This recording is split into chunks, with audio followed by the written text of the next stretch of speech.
Мына мен өзümдүн кызымды, чоң кызымды турмушка чыгардым. Турмушка чыгарганда кандай? Ошол кичине балдызы менин колумда болуп калып, чыгарганда жакшы жерге күйөөгө бердик. Чоң иштери бар. Ушул Бишкекте эң чоң тойлордо той кылганга кудурет жете турган жерге бердик. Бирок мен айттым Кудага, Куда дедим, пайгамбарыбыздын осуяты бар.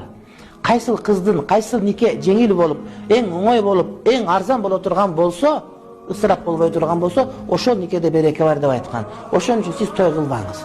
Сиз биздикине бир кой алып келиңиз, эки кой алып келиңиз. Бир азыраак тыйын берсеңиз, ошону өзүңүзгө кайра төшөк кылып беребиз, сеп кылып беребиз. Болгон ошол деп, азыраак акча алып, ошого төшөк кылып кайра өздөрүнө кошуп бердик. Келген адамдарга эмне кылдык? Ошол коюн союп, конок кылып берип, кечинде алып дагы бир коюн жеп, ошо менен бардыгы бүттү. Мына бакыл жашап атышат.